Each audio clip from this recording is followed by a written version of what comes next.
찬송가 200장 찬송가 200장 달고 오묘한 그 말씀 같이 찬양 드리겠습니다.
오늘 아침 같이 볼 하나님 말씀은 요한계시록 10장입니다.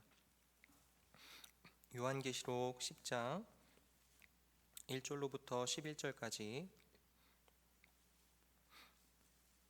요한계시록 10장 1절로부터 마지막 절까지 제가 읽도록 하겠습니다. 내가 또 보니 힘센 다른 천사가 구름을 입고 하늘에서 내려오는데 그 머리 위에 무지개가 있고 그 얼굴은 해 같고 그 발은 불기둥 같으며 그 손에는 펴놓인 작은 두루마리를 들고 그 오른발은 바다를 밟고 왼발은 땅을 밟고 사자가 부르짖는 것 같이 큰 소리로 외치니 그가 외칠 때에 일곱 우레가 그 소리를 내어 말하더라. 일곱 우레가 말을 할 때에 내가 기록하려고 하다가 곧 들으니 하늘에서 소리가 나서 말하기를 일곱 우레가 말한 것을 인봉하고 기록하지 말라 하더라. 내가 본 바 바다와 땅을 밟고 서 있는 천사가 하늘을 향하여 오른손을 들고 세세토록 살아계시니 곧 하늘과 그 가운데 있는 물건이며 땅과 그 가운데 있는 물건이며 바다와 그 가운데 있는 물건을 창조하신 이를 가리켜 맹세하여 이르되 지체하지 아니하리니 일곱째 천사가 소리내는 날 그의 나팔을 불려고 할 때에 하나님이 그의 종 선지자들에게 전하신 복음과 같이 하나님의 그 비밀이 이루어지리라 하더라. 하늘에서 나서 내게 들리던 음성이 또 내게 말하 이르되 내가 가서 바다와 땅을 밟고 서 있는 천사의 손에 펴놓인 두루마리를 가지라 하기로 내가 천사에게 나아가 작은 두루마리를 달라 한즉 천사가 이르되 갖다 먹어버리라. 내 배에는 쓰나 내 입에는 꿀같이 달리라 하거늘 내가 천사의 손에서 작은 두루마리를 갖다 먹어버리니 내 입에는 꿀같이 다나 먹은 후에 내 배에서는 쓰게 되더라. 그가 내게 말하기를 내가 많은 백성과 나라와 방언과 임금에게 다시 예언하여야 하리라 하더라. 아멘. 우리들은 계속해서 요한계시록을 보고 있습니다. 계시록의 저자인 사도 요한은 로마 제국과 또 유대인들의 핍박을 견뎌야 했던 초대교회 성도들을 위로하고 또 격려하기 위해서 이 계시록을 기록합니다. 당시에 이 로마 황제들은 자신들을 주와 신으로 섬길 것을 요구했는데 교회는 이 부당한 요구에 대해서 불복종한 거의 유일한 집단이었어요. 그래서 교회 성도들은 이 검투사와 사자가 있는 원형 경기장에 던져진다든지 화형을 당한다든지 역사상 거의 유례없는 시련과 핍박을 당하게 됩니다. 그렇게 핍박과 고난이 심해지자 신실했던 성도들의 믿음이 이 바람 앞에 촛불처럼 흔들리기 시작해요. 그리고 그런 모습을 보시면서 하나님께서는 로마의 황제들보다 승천하신 그리스도께서 크시다는 것과 성도들의 고난조차도 하나님의 뜻 안에 있다는 것, 그리고 이 환난에도 끝이 있다는 것을 알려주기를 원하셨습니다. 그래서 사도 요한에게 지금 일어나고 있는 일들과 그리고 앞으로 일어날 일들, 교회와 세상에 반드시 일어날 일들을 계시를 하세요. 1장에서 3장까지는 당시 소아시아에 실제했던 7교회에 주신 메시지로 단순히 7교회만이 아니라 이 7이라고 하는 상징적인 숫자로 표현되는 모든 시대의 교회를 향한 권면과 약속을 주십니다. 그리고 4장과 5장에서는 하늘에서 이루어지고 있는 일들과 그곳에서 7인으로 봉인된 두루마리를 취한 어린 양의 모습을 보여주세요. 그리고 이어진 6장에선 그 어린 양이 7인으로 봉인된 이 두루마리의 인을 하나씩 떼시는데 그때마다 하나님의 영원하신 계획이 드러나게 됩니다. 7개의 인 중에 6개의 인이 먼저 떼어지는데 인을 뗄 때마다 이 땅에서 일어나는 재앙들, 하나님의 심판들이 보여져요. 그리고 7장에 가서는 6번째 인과 7번째 인 사이에 막간이 등장을 합니다. 거기에선 진행되는 수많은 재앙과 심판, 또 고난 가운데서 14만 4천 명으로 상징되는 하나님의 백성과 교회가 보호를 받는다는 이야기를 합니다. 그리고 8장에선 다시 그 어린 양이 7번째 인을 떼요. 그 7번째 인을 떼자마자 7 나팔을 가진 7 천사가 등장을 하는데 차례로 나팔을 불기 시작합니다. 6개의 나팔이 먼저 불려지는데 나팔이 불려질 때마다 이 땅에 임하게 되는 재앙들과 하나님의 심판이 요한계시록 8장과 9장에 걸쳐서 기록이 되어 있어요. 그리고 7인의 심판 때와 마찬가지로 6번째 나팔과 7번째 나팔 사이에 막간이 등장을 하는데 그게 오늘 우리들이 보는 10장의 내용입니다. 그러면 1절부터 같이 보시면 내가 또 보니 힘센 다른 천사가 구름을 입고 하늘에서 내려오는데 그 머리 위에 무지개가 있고 그 얼굴은 해 같고 그 발은 불기둥 같으며 사도 요한은 계속해서 환상을 보게 됩니다. 이번에는요 힘센 다른 천사가 하늘에서 내려오는 것을 보게 돼요. 여기 천사를 묘사하고 있는 내용을 보면 구름은 일반적으로 하나님의 임재를 상징할 때 사용되는 그런 대표적인 도구입니다. 무지개는 보통 언약을 뜻하죠.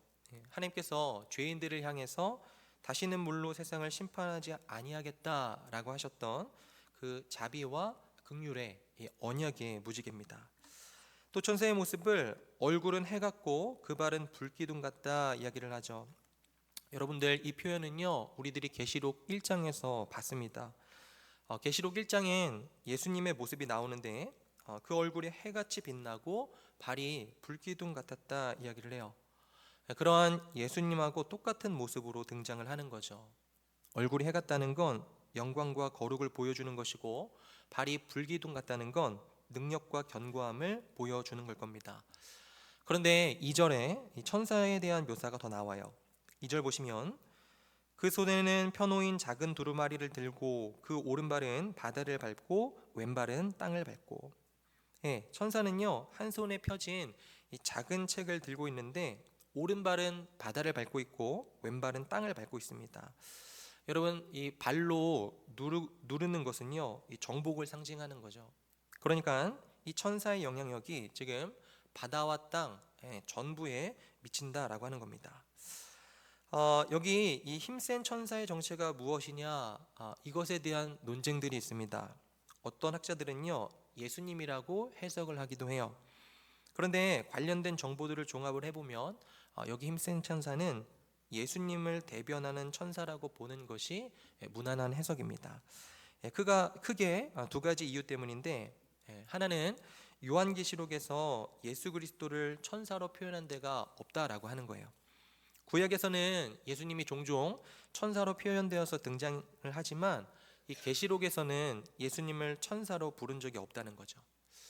또 다른 하나는 사도 요한의 반응입니다. 이 아까 언급한 계시록 1장을 보면 사도 요한은 얼굴이 해같이 빛나고 불기둥 같은 발을 가진 예수님을 보았을 때 그 앞에 엎드러져서 죽은 자와 같이 되었다, 이렇게 기록을 하는데요. 말하자면 주님을 알아보고 엎드려서 경배했다라고 하는 겁니다. 그런데 오늘 본문에서는요, 주님하고 거의 똑같아 보이는 인물인데 이 사도 요한이 엎드려서 경배하지를 않아요. 그러니까 이 인물은 아주 특별한 천사 가운데 하나일 것이다 라고 그렇게 보는 거죠. 실제로 사도행전 7장 53절이나 갈라디아서 3장 19절 같은 말씀들을 보면 이 천사의 손을 빌어 율법이 우리들에게 주어졌다라고 말을 하는 내용들이 있습니다. 그러니까 한 힘센 천사가 하늘에서부터 내려오는 거예요. 그런데 사실 오늘 본문에서 우리들이 초점을 맞춰야 하는 건 이 천사가 아닙니다. 천사의 손에 펴놓인 작은 두루마리예요.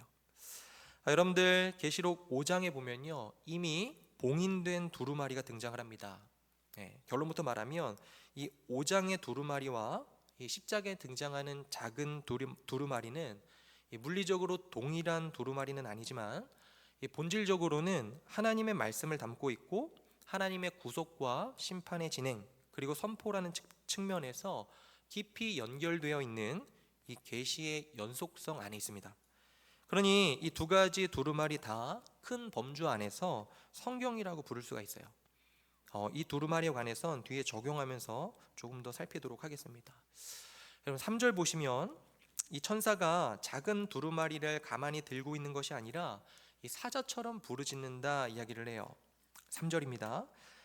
사자가 부르짖는 것 같이 큰 소리로 외치니 그가 외칠 때에 일곱 무리가 그 소리를 내어 말하더라. 여기서 사자같이 큰 소리로 부르짖는다든지 아니면 우레소리같이 말씀하신다라는 식의 표현은 구약 성경에서 하나님의 음성에 대해서 자주 사용되던 표현 양식들이에요. 그러니까 작은 두루마리, 하나님의 책을 간수하고 있는 힘센 천사가 큰 소리로 어떠한 말을 하고 있는 거죠.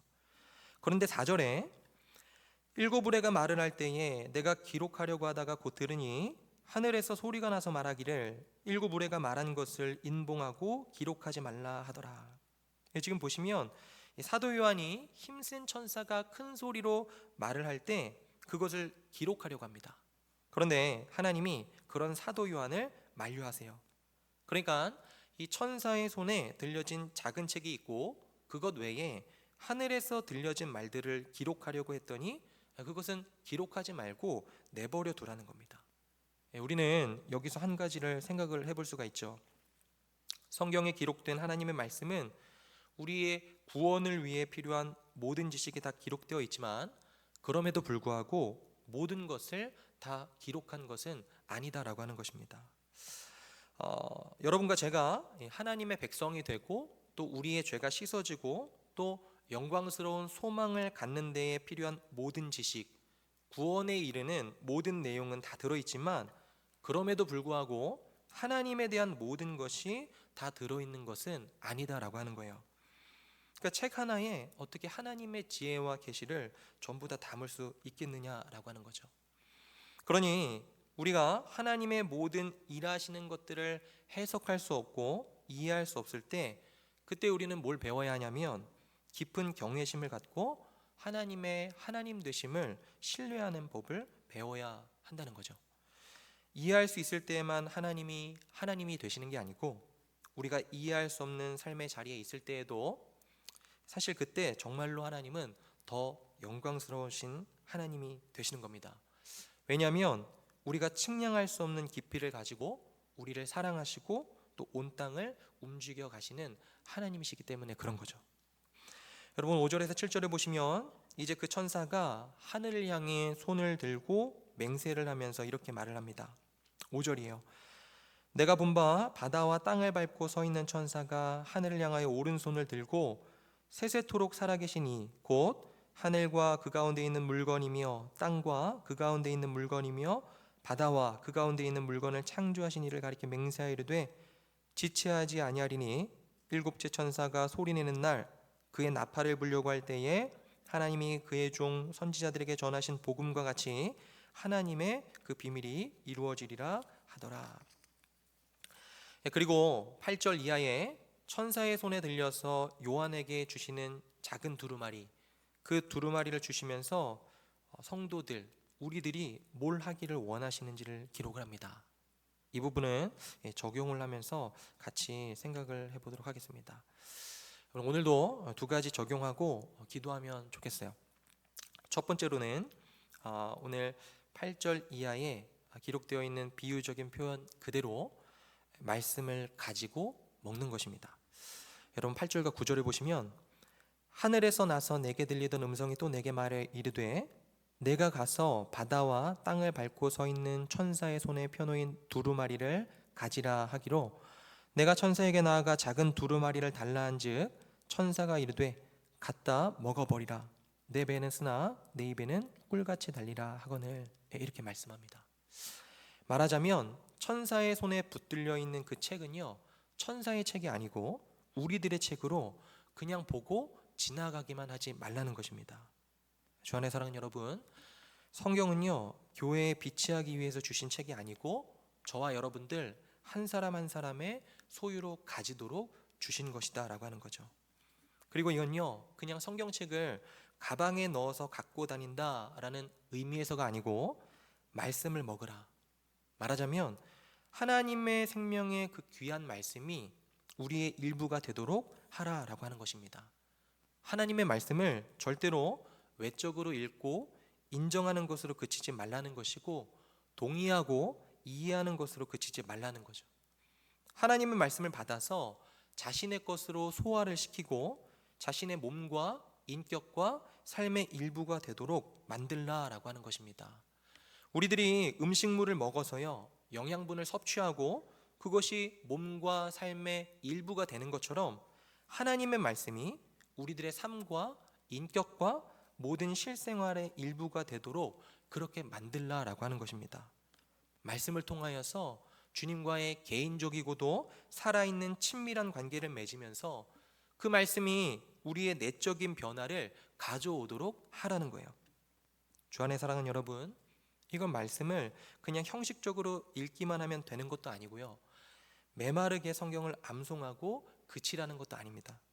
오히려 속 사람이 변화되고 새로운 사람의 성품이 드러나도록 우리들의 속 깊은 곳에 충만하게 머무르도록 말씀을 먹으라라고 하는 거죠. 이것이 너무너무 중요합니다. 사랑하는 여러분, 이 개신교가 종교개혁을 하면서 했던 수많은 일들 중에서 우리가 잃어버린 역사적인 유산이 있는데 그게 바로 묵상이에요. 묵상. 이 개신교가 이 교회의 역사적인 전통 안에서 가장 귀하게 여겨왔던 것이 묵상입니다. 많은 믿음의 선진들이 하나님의 이 말씀을 생명의 말씀을 먹었습니다. 꼭꼭 씹어서 그것이 나의 속사람이 되고 또 인격이 되고 삶의 중요한 일부가 되고 그것이 영혼 깊은 곳에 오래도록 머물러 있도록 그렇게 말씀을 묵상했어요. 주 안에 사랑하는 여러분, 할 수만 있으면 이 바쁜 시대에 무엇이든지 짧게 하고 넘어가려고 하는 이 시대 속에서 말씀을 묵상하시고 천천히 읽으시고 곱씹는 훈련들을 꾸준히 하는 저와 여러분들이 되었으면 좋겠습니다.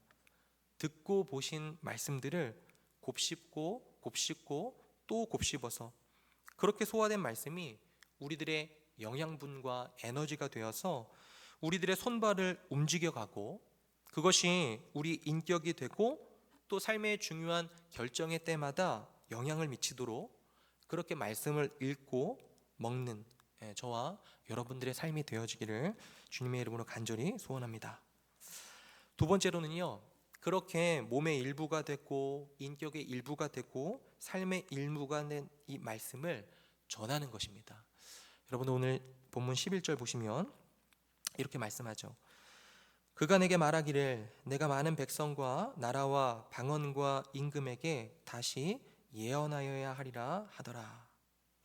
다시 예언하여야 하리라 말씀합니다. 여러분, 이건 복음을 전하는 걸 이야기하는 거겠죠.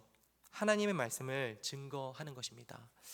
여러분, 마태복음 28장 18절에서 20절 예수님의 지상명령 기억하시죠? 그러므로 너희는 가서 모든 민족을 제자로 삼아 아버지와 아들과 성령의 이름으로 세례를 베풀고 내가 너희에게 분부한 모든 것을 가르쳐 지키게 하라. 볼지어다 내가 세상 끝날까지 너희와 항상 함께 있으리라 하시니라. 주 안에 사랑하는 여러분, 많은 성도들이 죄를 짓지 않는 삶이 신앙생활의 전부라고 생각하며 살아갑니다. 적당히 선행 많이 베풀고 교회 생활 열심히 하면 괜찮겠지, 그렇게 생각하며 사는데 성경은 그렇게 말하고 있지 않아요. 우리들의 부르심에 대해서 뭐라고 이야기하냐면 가서 제자 삼으라 이렇게 말을 하죠. 아버지께서 나를 보내신 것 같이 나도 너희를 보내노라 라고 말씀합니다. 그러므로 주 안에 사랑하는 여러분, 저는 이것을 위해서 실질적인 세 가지 지침을 드리고 싶습니다. 첫 번째는요, 성경이 복음을 전하는 삶으로까지 우리들을 부르고 계시다라고 하는 사실을 기억하는 것입니다. 단순히 죄를 짓지 않는 삶, 선행을 많이 하고 교회 생활을 열심히 하는 삶이 아니고 복음을 전하는 삶으로 우리들을 부르고 계신다라고 하는 사실을 잊지 않는 거예요. 그리고 두 번째로 이것을 위해서 복음에 유창해지시기를 바랍니다. 복음이 여러분들의 영혼을 구원한다는 점에서 뿐만이 아니고 복음이 저와 여러분들의 일상생활을 어떻게 기쁘게 하는지, 복음이 저와 여러분들의 직장 생활에서부터 자녀 양육에 이르기까지 어떻게 위로를 하는지, 모든 삶의 영역에서 왜 복음이 좋은 소식이 되는 것인지 그것에 대해서 느끼시고 감지하시고 생각하시기를 바라요. 무엇이 복음이고 이 복음이 하는 일은 무엇이고 매일의 삶 속에서 복음의 진리는 어떻게 적용하는 것인지에 대해서 유창해지셔야 우리들은요 복음을 더 자주 이야기할 수 있게 될 것입니다. 마지막으로 복음의 언어를 배우셨으면 좋겠습니다. 그것은 곧 우리들의 생각과 대화 속에서 그리스도가 존재하게 하는 거예요.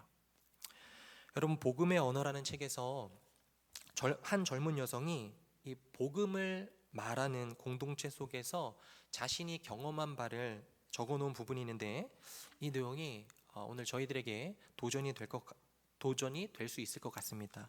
한번 들어보십시오. 책 속에서 이 젊은 여성이 하는 말이에요.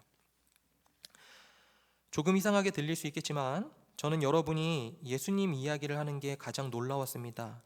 물론 우리 모두는 그리스도인이고 예수님이 중심이 되신다는 것을 알아요.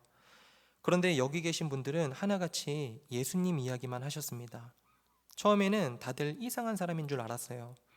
제가 속한 공동체가 예수님에 대해 이야기하지 않는다는 말이 아닙니다. 주로 새생명 축제 같은 전도주일에만 하지만요. 우리가 나누는 내용의 대부분은 우리가 무엇을 하고 어떻게 변해야 하는지에 대한 가르침에 관한 것이었습니다. 효율적인 시간 활용을 위한 유용한 3가지 팁이나 교회를 섬기기 위한 5가지 원칙들, 이런 내용들이요. 주로 그랬습니다. 예수님 이야기를 잘 듣지 못했어요. 그런데 여러분과 함께 있는 동안 예수님에 대해 듣지 않을 수 없었고, 정확히 어떻게 표현해야 할지 모르겠지만 처음으로 예수님을 제대로 알고 사랑하게 된 것 같아요. 이 젊은 여성이요, 이 복음을 말하는 공동체에 속해서 일정 기간 시간을 보낸 후에 경험한 바를 이렇게 말한 겁니다.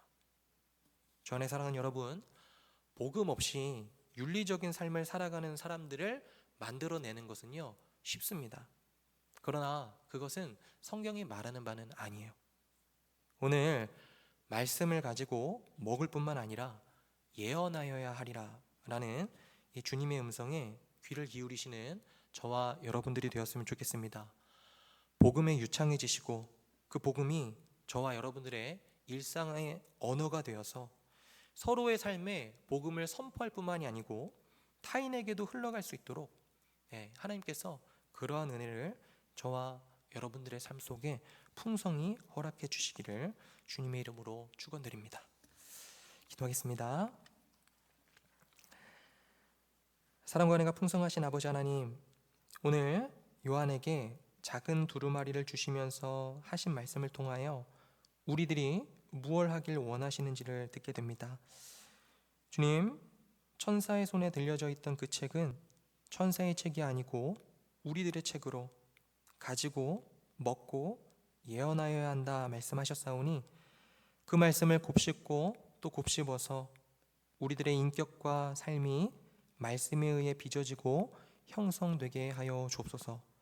더 나아가서 그리스도의 삶은 단지 죄를 안 짓는 삶, 선행을 많이 하고 교회 생활을 열심히 하는 삶이 아니라 복음을 전하는 삶임을 기억하게 하셔서 이를 위한 준비와 과정들을 성실히 해나가며 결국엔 복음의 유창한 사람이 되어 우리들의 언어와 행동 속에서 그리스도의 향기와 구원의 소식이 전해질 수 있도록 은혜를 베풀어 주옵소서. 감사드리며 예수님의 이름으로 기도드립니다. 아멘. 하늘에 계신 우리 아버지여, 이름이 거룩히 여김을 받으시오며 나라의 임하옵시며 뜻이 하늘에서 이루어진 것 같이 땅에서도 이루어지이다. 오늘날 우리에게 일용할 양식을 주옵시고 우리가 우리에게 우리 죄를 사하여 주옵시고 우리를 시험에 들게 하지 마옵시고 다만 악에서 구하옵소서. 대개 나라와 권세와 영광이 아버지께 영원히 있사옵나이다. 아멘. 우리 세 가지 기도 제목 놓고 함께 기도하겠습니다. 첫 번째로, 하나님의 말씀을 가지고 또 먹고 예언하는 우리가 되게 하옵소서, 이렇게 기도하시고, 두 번째로 이음센터 건축의 모든 과정에 온 성도들이 한 마음으로 기도하게 하시고 또 필요한 재정을 채워주시며 순조롭게 진행되도록 은혜를 허락해 달라고, 그리고 마지막으로 교육부서 여름사역과 단기 선교를 통해서 하나님의 복음을 증거하는 공동체가 되게 해달라고, 이 시간 이 세 가지 기도 제목을 놓고 기도하시고 개인의 기도 제목으로 기도하시다가 자유롭게 돌아가시면 되겠습니다. 함께 기도하겠습니다.